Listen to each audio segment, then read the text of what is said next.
So ಇದು ನೀವು ಯಾರು ನೋಡಿಲ್ಲ. ಸೊ ಈ ಟೀಮ್ನ ನನಗೆ ಗೊತ್ತು ಹೆಂಗೆ ಹ್ಯಾಂಡಲ್ ಮಾಡಬೇಕು ಅಂದ್ಬಿಟ್ಟು. ಬಟ್ ಅದೇ ಇನ್ನೊಂದು ಹೇಳ್ತೀನಿ ಕೇಳಿ, ನನ್ನ ಹತ್ರ ಇಷ್ಟು ಅನ್ಸ್ಕೋತಾರ, ಯಾರಿಗಾರ ಒಬ್ರಿಗೆ ಧೈರ್ಯ ಇದ್ರೆ ನನ್ನ ಟೀಮ್ ಕಡೆ ಬೆರಳು ತೋರಿಸಿ ಮಾತಾಡಲಿ.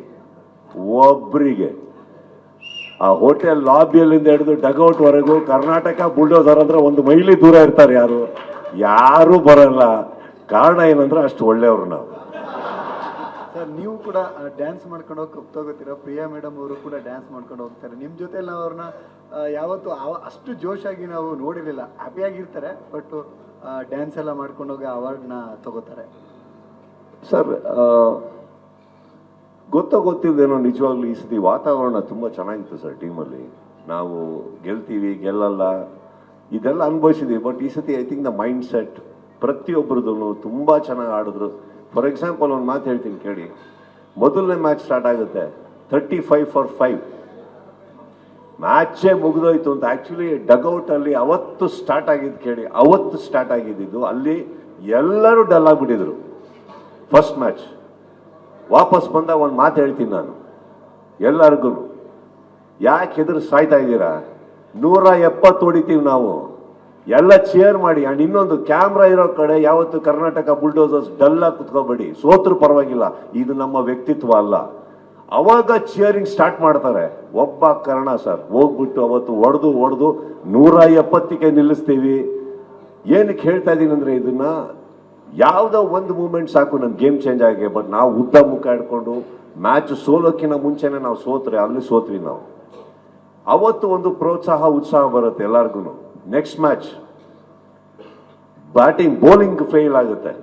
ಯಾವ್ದ್ರ ಮೇಲೆ ಫೇಲ್ ಅಂತ ಹೇಳಕ್ಕಾಗಲ್ಲ. ನಮ್ಮ ಆಂಧ್ರ ಮೇಲೆ ತೆಲುಗು ವಾರಿಯರ್ಸ್ ಮೇಲೆ ಆಡ್ಬೇಕಾದ್ರೆ ಬೌಲಿಂಗ್ ಸ್ವಲ್ಪ ಡೌನ್ ಆಗುತ್ತೆ. ಅವತ್ತಿಗೆ ನಾನು ಹೋಗಿ ಕೊಟ್ಟಿದ್ದ ಸ್ಪೀಚ್ ನೀವು ಕೇಳಿಸ್ಬಿಟ್ಟಿದ್ರೆ ಇವತ್ತಿಗೆ ಒಂದು 100 ಮಿಲಿಯನ್ ನೋಡಿರೋದು. ಯಾರಿಗೂ ಬೈದಿಲ್ಲ ಸರ್, ಯಾರಿಗೂ ಬೈದಿಲ್ಲ. ಮಾತಾಡೋ ರೀತಿ ಮಾತಾಡದೆ. ಆ ಬೋರ್ಡ್ ಲಾಸ್ಟಲ್ಲಿ ಎಷ್ಟು ಚೆನ್ನಾಗಿತ್ತು ಅಂದ್ರೆ, ಅವತ್ತು ಹಿಂದಿನ ಮ್ಯಾಚಲ್ಲಿ ಬ್ಯಾಟಿಂಗ್ ಫೇಲ್ ಆಗಿದ್ದು. ನೆಕ್ಸ್ಟ್ ಮ್ಯಾಚಲ್ಲಿ 9 ವಿಕೆಟಿಗೆ ಹೊಡಿತೀವಿ ನಾವು for the loss of 1 wicket. Rajeev Pradeep extraordinary game, ಯಾರು ಅನ್ಕೊಂಡೇ ಇರಲಿಲ್ಲ. ಅಂಡ್ ಇದು ಯಾರಿಗೂ ಗೊತ್ತಿಲ್ಲದೆ ಇನ್ನೊಂದು ವಿಚಾರ ಏನಂತಂದ್ರೆ, ಫೀಲ್ಡಿಂಗ್ ಮಾಡ್ಬೇಕಾದ್ರೆ ಪ್ರದೀಪ್ ಒಂದು ಮಸಲ್ ಟೇರ್ ಆಗಿ ಹೋಗಿದೆ. ಅದನ್ನಿಟ್ಕೊಂಡು ಬ್ಯಾಟಿಂಗ್ ಮಾಡಿದ್ದಾರೆ ಅವರು. ಬೌಲಿಂಗು ಮಾಡಿದ್ದಾರೆ, ಬ್ಯಾಟಿಂಗು ಮಾಡಿ. ನೆಕ್ಸ್ಟ್ ಮ್ಯಾಚ್ ಇಂದ ಆಡೇ ಇಲ್ಲ ನೋಡಿ. ಅವರು ಆಕ್ಚುಲಿ ಸ್ಲಿಂಗ್ ಹಾಕೊಂಡು ಕೂತಿದ್ರು ಬಿಕಾಸ್ ಮಸಲ್ ಟೇರ್ ಆಗಿದೆ. That is the way we played. Next match ಅಲ್ಲಿ ಏನ್ ಗೊತ್ತಾಗುತ್ತೆ, ಬೌಲಿಂಗ್ ಸೋತ್ರು ಬ್ಯಾಟಿಂಗ್ ನಿಲ್ತಾರೆ. 2 matches which taught Karnataka Bulldozers that ಒಬ್ರು ಸೋತ್ರೆ ಇನ್ನೊಬ್ರು ಬ್ಯಾಕ್ ಮಾಡೇ ಮಾಡ್ತೀವಿ ಅಂತ ಅಂದ್ಬಿಟ್ಟು. ಅವತ್ತು 35-5 ಆದಾಗ ಅಲ್ಲಿ ಏನ್ ಸ್ಟಾರ್ಟ್ ಆಯ್ತು ಒಂದು ಸ್ಪಿರಿಟ್, ಮುಗಿಯೋವರೆಗೂ ನಮ್ಮ ಕಾನ್ಫಿಡೆನ್ಸ್ ಎಲ್ಲೂ ಹೋಗ್ಲೇ ಇಲ್ಲ. I think that was one moment we needed. And ಇವತ್ತವರೆಗೂ ಅದೇ ತರ ಮೇಂಟೈನ್ ಆಗಿದೆ.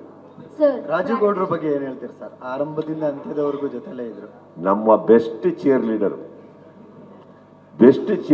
ಇವ್ರು ಹೇಳಿದ್ರಲ್ಲ, ಯಾರು ಓಡದೇ ಇರೋ ಸ್ಪೀಡಲ್ಲಿ ಓಡ್ತಾ ಇದ್ರು ಅವ್ರು ಗ್ರೌಂಡಲ್ಲಿ ಗೆದ್ದಾಗ.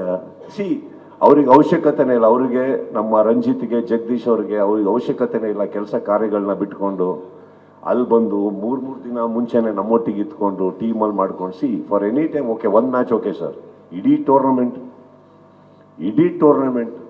ನಾವು ಹೇಳೋದು, ಇಂಥ ಸ್ನೇಹಿತರು ನಮ್ಮೊಟ್ಟಿಗೆ ಇರೋದಕ್ಕೆ ನಾವೆಲ್ಲ ಇಷ್ಟು ಚೆನ್ನಾಗಿ ಆಡೋಕ್ಕೆ ಸಾಧ್ಯ.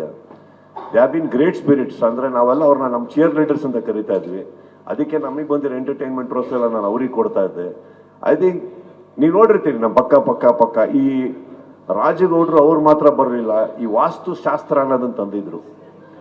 ಯಾರ್ಯಾರು ಯಾವ್ಯಾವ ಜಾಗದಲ್ಲಿ ನಿಂತಿರ್ತಿರೋ ಅಲ್ಲೇ ನಿಂತಿರ್ಬೇಕು ಮ್ಯಾಚ್ ಮುಗಿಯೋ ತನಕ. ಇದೆಲ್ಲ ಪಾಪ ತುಂಬ ಮೇಂಟೈನ್ ಮಾಡಿದ್ರು. But I guess this time we had a great support system. Everybody enjoyed. Raju and Ranjith and ನಮ್ಮ ಜಗದೀಶ್ ಹಾಗೂ ಪ್ರತಿಯೊಬ್ಬರಿಗೂ I am very thankful for that great support.